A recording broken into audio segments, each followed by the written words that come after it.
A las 08:10 minutos de la mañana, hora de Venezuela, un submarino clase Kilo de la Armada venezolana, matrícula S-31, Caribe,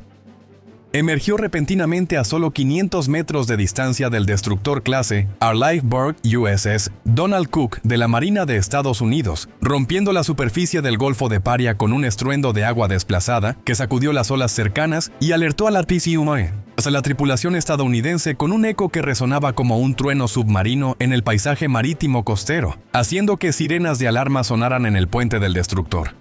Y personas en islas aledañas como Trinidad salieran a las playas confundidas por el ruido inesperado que rompía la calma matutina con fuerza abrupta e imponente que parecía desafiar las leyes de la navegación segura. Los motores diésel eléctricos del submarino, generando 5.900 caballos de fuerza combinados durante su fase de emersión rápida para superficie, impulsaron este buque de 3.000 toneladas desde 200 metros de profundidad hasta la superficie en apenas 45 segundos de maniobra intensa y coordinada, mientras su sonar activo escaneaba el horizonte submarino en busca de firmas acústicas grandes y reflectantes que indicaran amenazas. El grupo de batalla estadounidense que navegaba a 120 kilómetros de la costa venezolana en aguas internacionales, en una misión de libertad de navegación completamente rutinaria, que formaba parte de operaciones estándar en la región para mantener presencia y disuasión pacífica, sin provocaciones innecesarias que escalaran tensiones diplomáticas a niveles críticos con posibles repercusiones globales.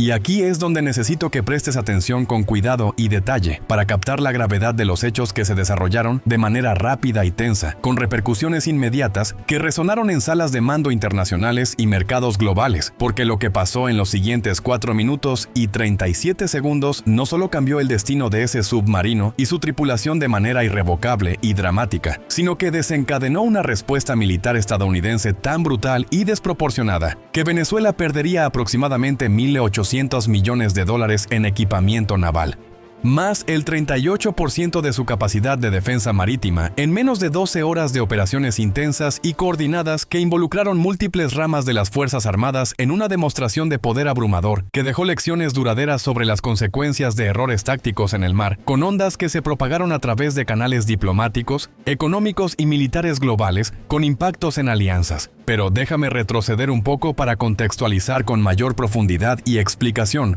paso a paso, que incluye antecedentes históricos, motivaciones políticas subyacentes y la inteligencia recolectada por múltiples fuentes como satélites y agentes encubiertos.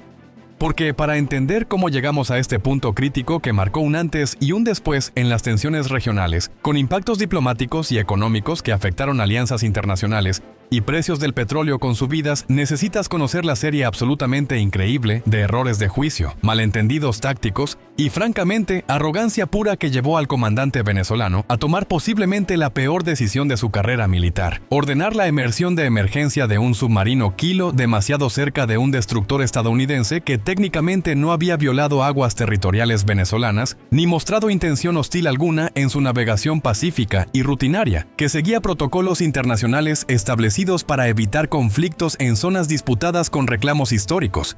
¿Cómo demonios alguien llega a la conclusión de que esto es una buena idea en un mundo interconectado, donde las consecuencias diplomáticas y militares son inmediatas y escalables, a niveles impredecibles, con repercusiones globales que podrían afectar alianzas como la OTAN y comercio marítimo con interrupciones en rutas clave?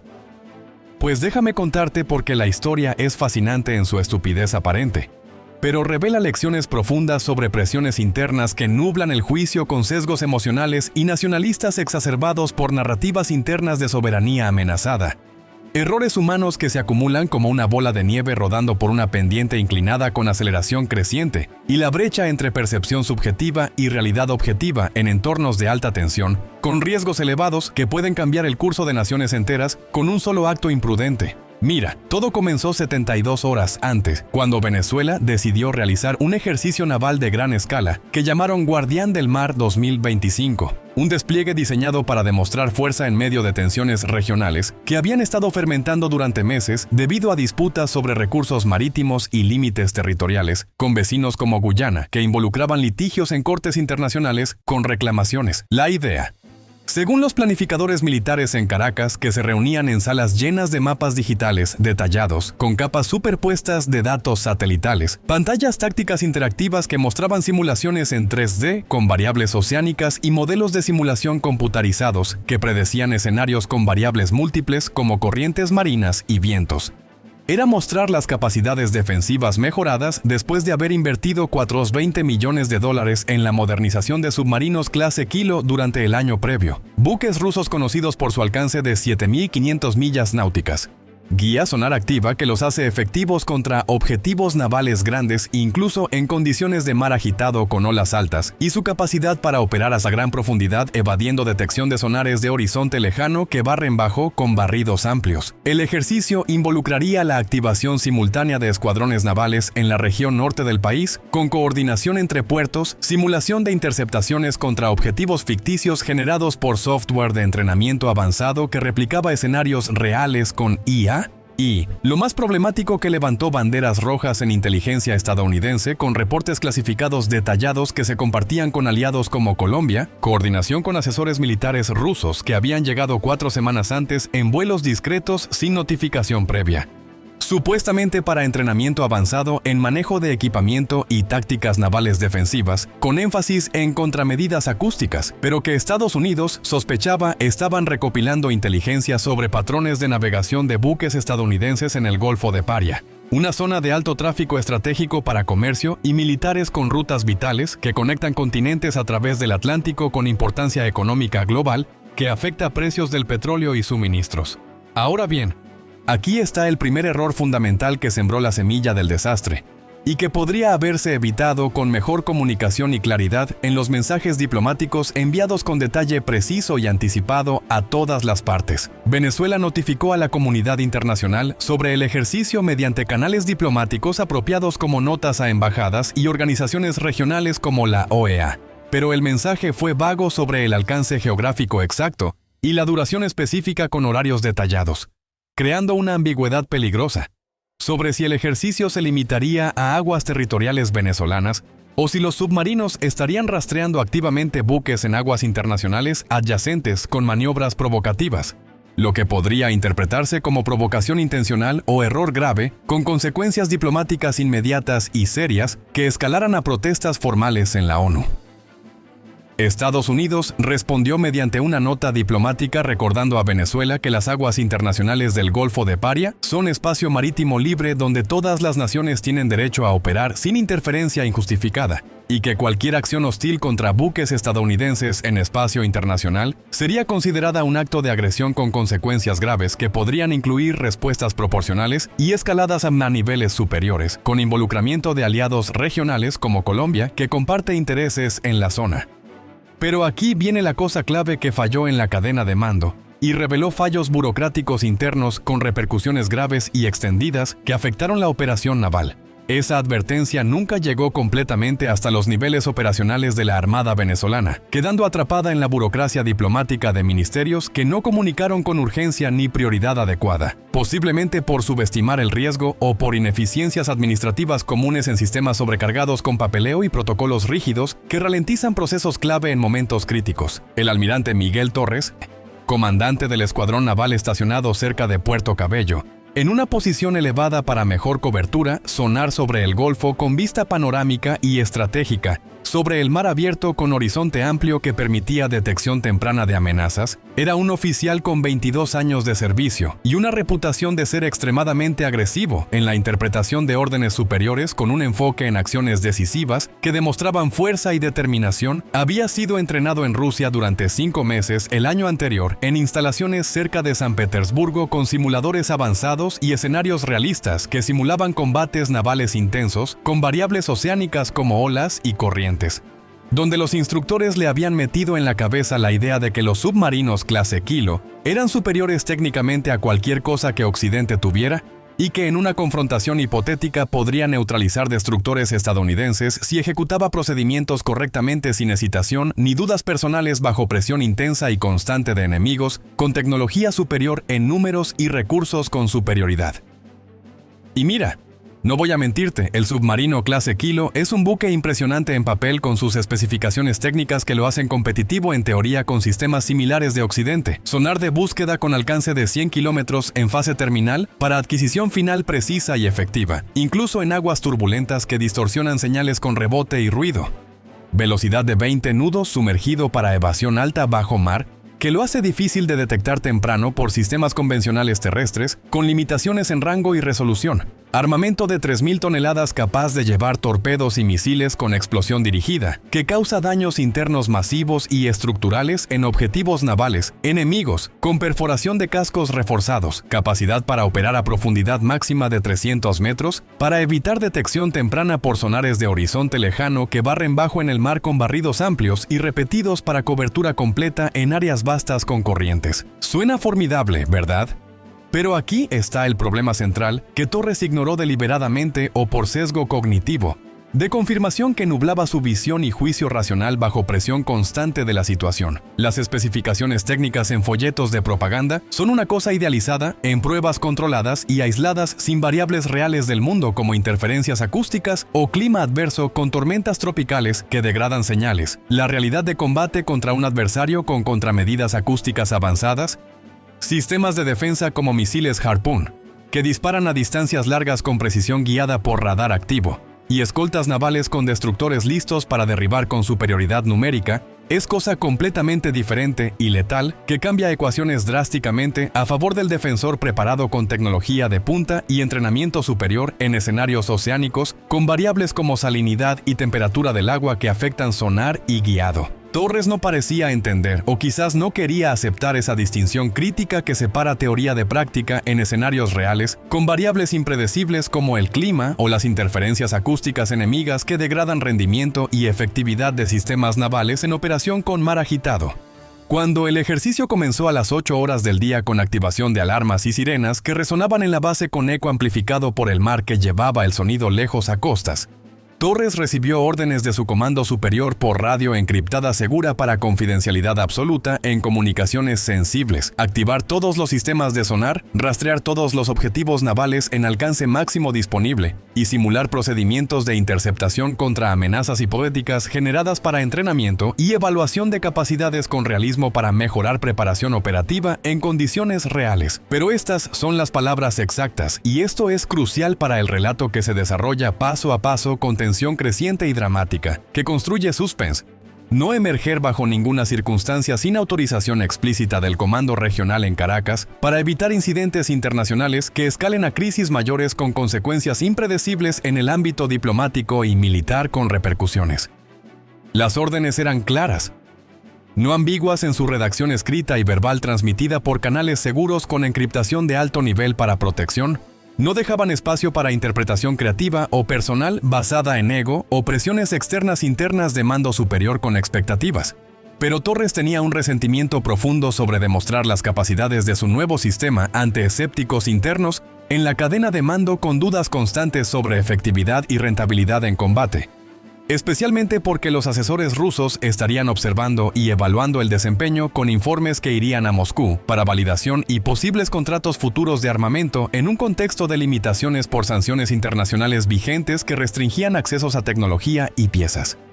Déjame pintarte la escena para que entiendas la presión psicológica que nubló su juicio y llevó a la catástrofe inevitable con consecuencias en cadena que se propagaron a niveles diplomáticos y militares con ondas expansivas. Torres sabía que el reporte de los asesores rusos volvería a Moscú y potencialmente afectaría futuras ventas de armamento ruso a Venezuela en un momento de sanciones internacionales que limitaban opciones de adquisición y modernización de fuerzas navales con urgencia para paridad regional contra vecinos con alianzas. Sabía que sus superiores en Caracas estaban observando los resultados del ejercicio para justificar las inversiones masivas en sistemas de defensa naval ante el gobierno y el presupuesto limitado por economía en crisis y restricciones financieras severas con inflación rampante que erosionaba fondos disponibles. Y francamente creo que parte de él quería demostrar algo personal en un acto de audacia mal calculada y arriesgada que ignoraba protocolos establecidos con rigor para seguridad nacional y evitación de conflictos mayores. Demostrar que Venezuela no era un un país pequeño que podía ser intimidado por presencia naval estadounidense constante en la zona con patrullas regulares y constantes que monitoreaban movimientos con radares avanzados y drones de vigilancia. Demostrar que las inversiones en tecnología rusa valían la pena pese a críticas internacionales de obsolescencia relativa frente a Occidente avanzado y superior en innovación naval, con sistemas integrados. Demostrar que él personalmente era un comandante competente capaz de operar un sistema complejo bajo presión real y tomar decisiones audaces en momentos clave de tensión, con determinación inquebrantable y coraje personal ante adversarios con superioridad numérica. Efectivamente, esa mezcla tóxica de presión profesional acumulada a lo largo de su carrera naval extendida, con años de servicio en mares turbulentos y operaciones, orgullo nacional exacerbado por narrativas internas de soberanía amenazada por potencias externas imperialistas con agendas, y arrogancia tecnológica inherente que ignoraba lecciones históricas, creó una situación donde el juicio racional fue reemplazado por un pensamiento deseoso peligroso, que ignoraba riesgos evidentes y consecuencias previsibles en cadena con efectos dominó que se propagarían a niveles diplomáticos, militares y económicos con impactos duraderos en la región. A las 11:12, el sonar de búsqueda del escuadrón de Torres detectó un contacto naval a 132 kilómetros al norte, moviéndose a 30 nudos en superficie con curso estable, consistente con un destructor basado en el tamaño de retorno acústico y velocidad constante que sugería un Arleigh-Burke o similar de alto desplazamiento. El operador de sonar, sargento Carlos Vargas, quien estaba en su puesto desde las 6 de la mañana con fatiga acumulada por turnos largos y falta de descanso adecuado por rotaciones extenuantes en el mar con guardias, reportó el contacto a Torres, especificando que el objetivo estaba en aguas internacionales, aproximadamente 120 kilómetros de la costa venezolana, claramente fuera de límites territoriales soberanos y no representando amenaza inmediata o invasiva que justificara acción alguna más allá de monitoreo pasivo para registro y análisis posterior en reportes detallados. Torres ordenó que el sistema cambiara a modo de seguimiento activo, iluminando el objetivo con sonar de control de fuego para obtener datos de puntería más precisos y detallados que permitieran simulación realista del procedimiento de interceptación naval con submarinos en formación. Ahora déjame explicarte qué significa esto porque es importante para el desarrollo de la narrativa y la escalada subsiguiente de eventos con tensión creciente, que genera suspense y anticipación en cada giro. Cuando cambias de sonar de búsqueda pasivo que solo recibe señales reflejadas pasivamente sin emisión propia, para no revelar posición propia, a sonar de control de fuego activo que emite energía acústica potente de manera dirigida hacia el objetivo específico con potencia alta para adquisición clara, estás básicamente pintando el objetivo con energía acústica de alta potencia que permite generar una solución de disparo precisa para guiado futuro en caso de necesidad real de combate naval con fuego. Pero también alerta inmediatamente al objetivo de que está siendo apuntado con un sistema de armas hostil en preparación para posible acción ofensiva inminente que podría escalar rápidamente a confrontación armada en el mar con disparos de torpedos o misiles. Es equivalente a apuntar un cañón cargado a alguien en una multitud pacífica, sin motivo aparente ni justificación clara, generando pánico inmediato y respuestas defensivas automáticas que podrían desencadenar cadena. Técnicamente no has disparado todavía,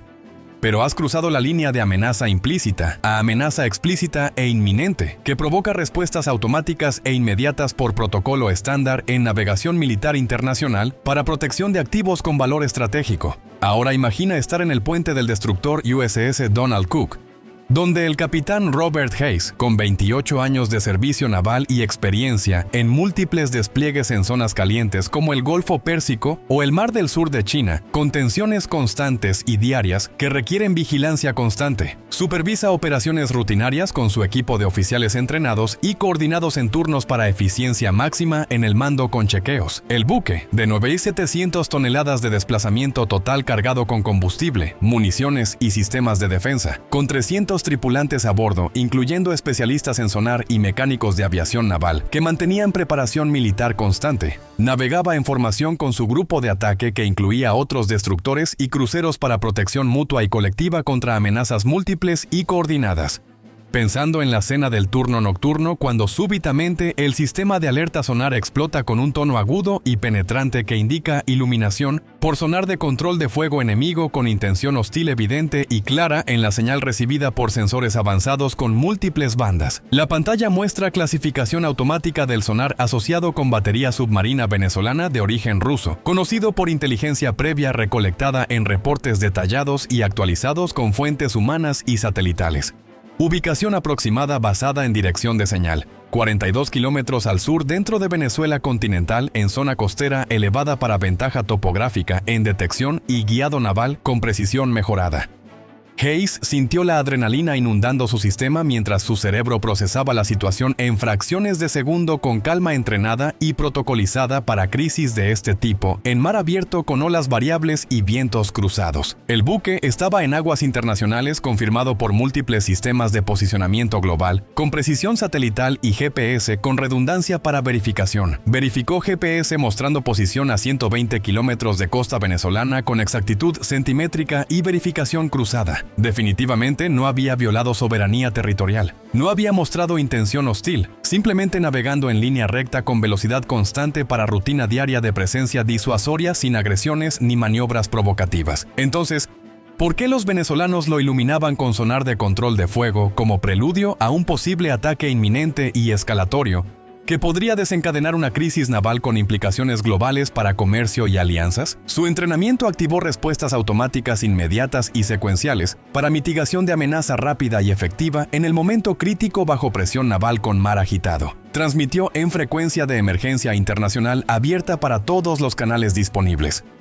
Unidad Venezolana Naval. Aquí destructor de la Marina estadounidense en aguas internacionales sin intención hostil alguna. Solicito cese en iluminación de sonar inmediatamente para evitar escalada innecesaria y peligrosa que podría llevar a consecuencias graves para ambos lados en esta zona con tensiones existentes y históricas que deben resolverse diplomáticamente. Simultáneamente, activó sistemas de contramedidas acústicas que comenzaron a generar interferencia dirigida para degradar el sonar venezolano y confundir su fijación en el objetivo con ruido acústico intenso y multifrecuencia, y ordenó lanzamiento de señuelos preventivos, cartuchos que eyectaron nubes de burbujas y señuelos para crear ecos falsos en sonar y distraer guiado potencial del enemigo en caso de lanzamiento inminente de torpedo desde profundidad o superficie con trayectoria calculada. En el centro de control del escuadrón, Torres observó cómo el retorno de sonar de su objetivo se multiplicó en docena de ecos falsos que llenaban la pantalla con desorden confuso y abrumador, que dificultaba lectura clara y precisa de posiciones reales, mientras las contramedidas estadounidenses interferían sus frecuencias con ruido acústico intenso y sostenido, que degradaba la calidad de la señal recibida con efectividad alta y persistente. Y aquí cometió el segundo error crítico que selló el destino de su unidad, y escaló el incidente a niveles internacionales, con repercusiones diplomáticas graves y duraderas que afectaron relaciones bilaterales y multilaterales. Interpretó las contramedidas defensivas como acción ofensiva agresiva y provocadora por parte del enemigo percibido como intruso en la zona marítima cercana a costas soberanas con reclamos. Su lógica retorcida fue algo así: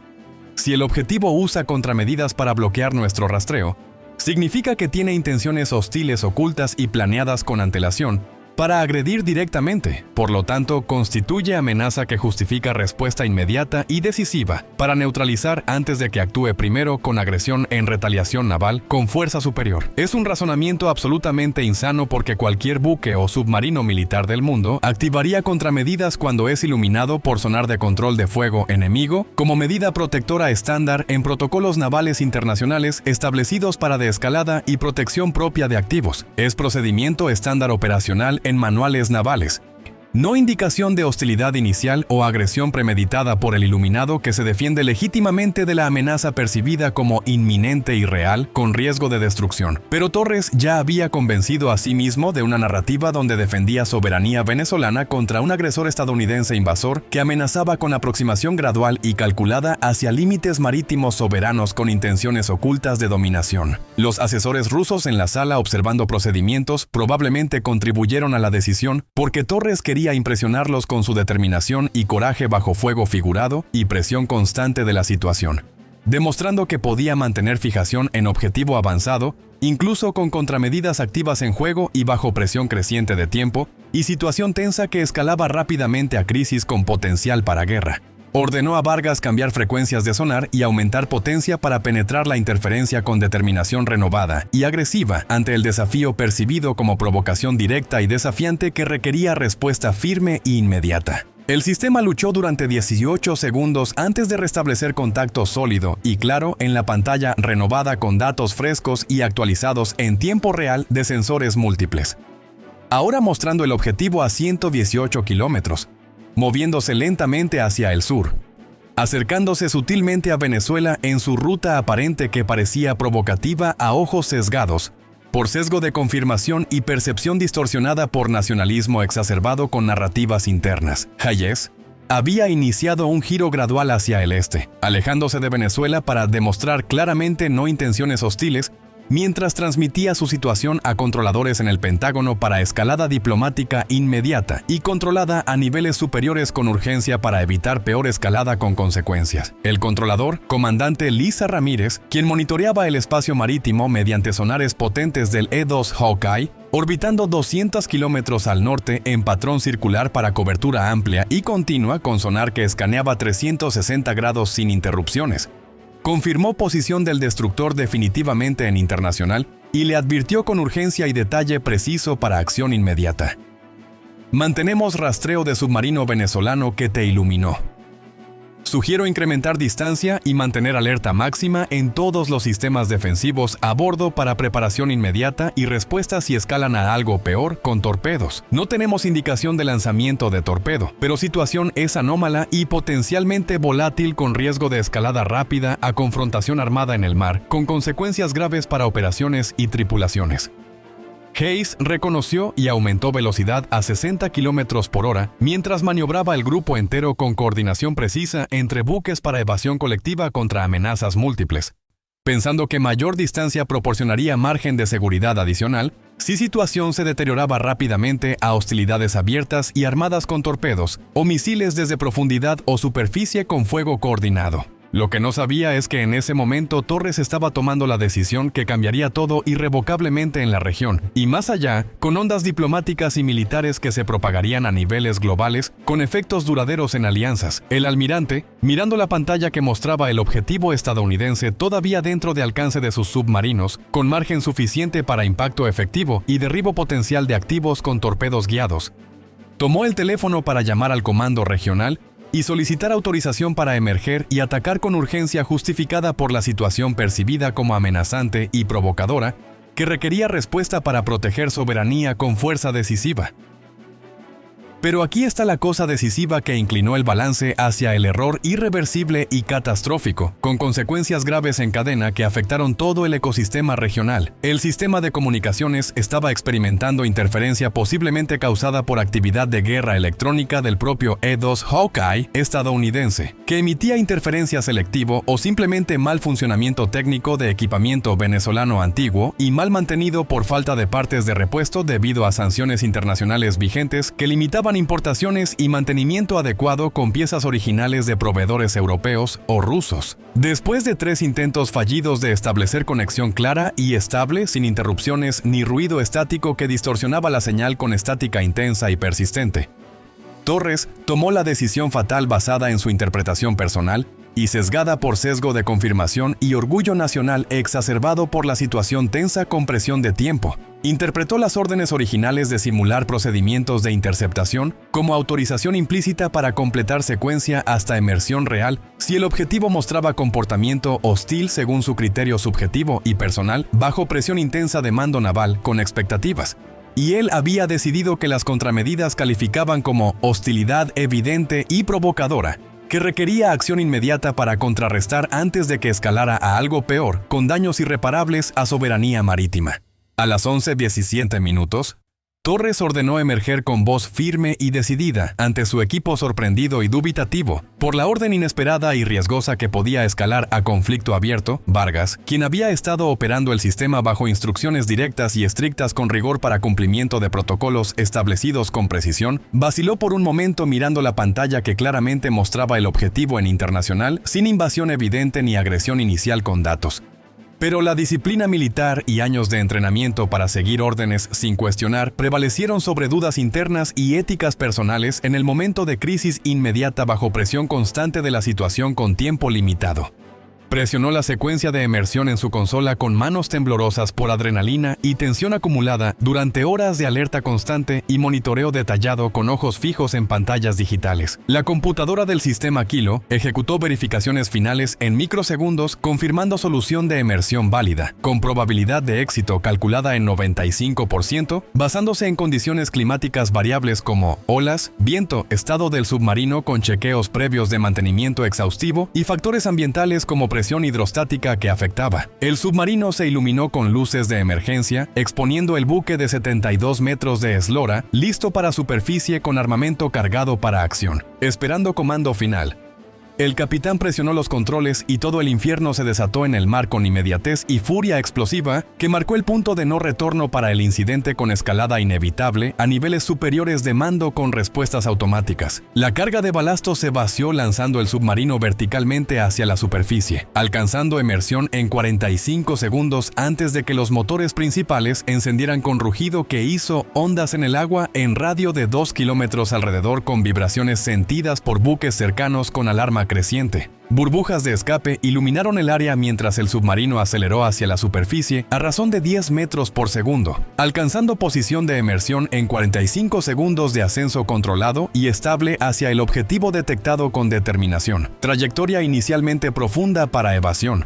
curvándose hacia la superficie siguiendo comandos del sistema de guía, que recibía actualizaciones de sonar terrestre cada segundo para corrección fina y ajustes precisos en profundidad bajo presión hidrostática variable con corrientes. En el puente del USS Donald Cook, la alarma de alerta de emersión submarina explotó con tono urgente y repetitivo, que llenaba el espacio con insistencia alta y continua, indicando emersión confirmada desde submarino venezolano con trayectoria hostil y cierre rápido hacia él, como amenaza inminente con intenciones agresivas de bloqueo o ataque. Pantalla táctica mostró trayectoria proyectada del submarino aproximándose desde el sur con velocidad alta y cierre inminente, que amenazaba con confrontación naval o bloqueo efectivo que limitaría maniobras. Velocidad de cierre de 20 nudos,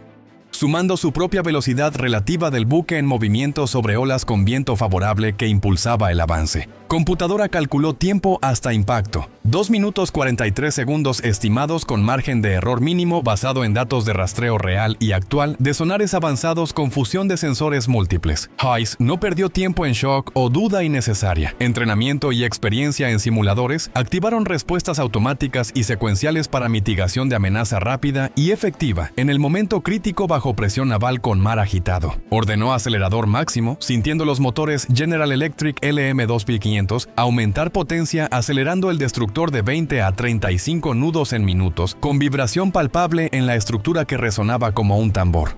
Simultáneamente comenzó maniobras evasivas practicadas cientos de veces en ejercicios con simulaciones detalladas, pero nunca contra submarino real en escenario vivo y real con riesgos altos de colisión. Giró el buque 45 grados a estribor para presentar perfil mínimo mientras activaba sistemas de contramedidas que disparan miles de pulsos por minuto para interceptar amenazas cercanas automáticamente con guiado sonar preciso. Lanzó salva de decoys y bengalas preventivas, aunque sabía que el submarino usaba guía sonar activa principalmente para fijación en objetivos. Pero en vida o muerte usas todo disponible en Arsenal para maximizar chances de supervivencia y evasión efectiva contra intercepción con submarinos armados. El Kilo ajustó trayectoria compensando maniobras del destructor con correcciones automáticas basadas en datos recibidos de sonares terrestres. Su buscador procesando datos de sonar terrestre más su propio sonar, que activó a 20 kilómetros del objetivo para fase terminal de adquisición precisa y final en el mar con cierre rápido y determinado. Este buscador era capaz de distinguir objetivo real de cebos mediante análisis de retorno de señal detallado y Doppler para movimiento relativo preciso en olas variables con rebote. Pero aquí el entrenamiento del grupo de ataque marcó diferencia clave en el resultado final positivo para el estadounidense con superioridad tecnológica y numérica. Hayes continuó maniobras impredecibles, alternando giros, Cambios de velocidad cada 5 segundos para complicar cálculos y guiado del submarino enemigo, que se aproximaba con velocidad y olas rompiendo contra casco. Esto forzaba recalculaciones constantes, introduciendo errores acumulativos en sistema guiado del Kilo que dependía de datos precisos para fijación e intercepción efectiva con precisión naval. Además, el E-2 transmitía interferencia degradando señales que el Kilo dependía para corrección terminal y ajuste en profundidad bajo presión con mar. Transmitió mensaje urgente por radio. Cook bajo amenaza de submarino venezolano. Necesito apoyo aéreo ahora para intercepción naval inmediata y efectiva con prioridad absoluta para protección. Ramírez respondió inmediatamente con calma profesional bajo presión constante. Copiado, Cook. Activando máxima interferencia electrónica. Mantén maniobras evasivas continuas para evasión efectiva contra amenazas. Tenemos 4 F-35 redirigiendo posición, tiempo estimado 4 minutos para llegada y cobertura aérea con strikes coordinados. Pero Hayes no tenía 4 minutos completos, tenía aproximadamente 90 segundos antes de que el Kilo alcanzara posición crítica de impacto potencial o ataque. Si no evadía, el Kilo a 18 kilómetros, cerrando a velocidad combinada de más de 50 nudos, cubriendo 1 kilómetro cada 72 segundos aproximadamente en cierre rápido y agresivo, con determinación naval y olas que favorecían ocultamiento. Hayes ejecutó defensa de último recurso practicada en simuladores navales. Esperó hasta que Kilo a menos de 5 kilómetros, donde velocidad alta dificultaba ajustes bruscos en trayectoria curva del submarino enemigo que se acercaba con olas altas, rompiendo. Entonces giró buque bruscamente a babor. Fuerzas laterales aplastando tripulación con gires laterales intensos y momentáneos que causaban náuseas transitorias y presión en el puente con alarmas sonando. El Kilo intentó seguir el giro repentino con corrección rápida, pero física implacable en dinámica submarina con límites físicos de cascos. Radio de giro mínimo del Kilo mayor que la maniobra del destructor masivo y ágil en mar con vectorial y propulsión avanzada. Pasó a 400 metros por estribor, lo suficientemente cerca para que tripulación viera flash brillante de periscopios en superficie, pero sin colisión directa ni impacto inmediato con daños estructurales. El capitán venezolano, al fallar la intercepción, detonó torpedos en vano 15 segundos después para salvarse en un intento desesperado de contraataque con fuego. Pero era demasiado tarde para el sistema costoso y el submarino con armamento avanzado. La maniobra transformó un sistema de defensa naval de 100 millones en fracaso quemado e irreparable, dejando un rastro humeante que se veía desde satélites para confirmación de inteligencia y análisis post-incidente con detalle exhaustivo para lecciones aprendidas. Los F-22 trabajan en pares coordinados como lobos cazando en manada con sincronía perfecta que maximiza efectividad en combate aéreo, uno designando objetivos con láser o radar activo breve, mientras el compañero engancha con misiles para doble cobertura que asegura hits letales, maximizando eficiencia y minimizando exposición a fuego antiaéreo enemigo que podría activarse en respuesta defensiva con cañones automáticos o misiles.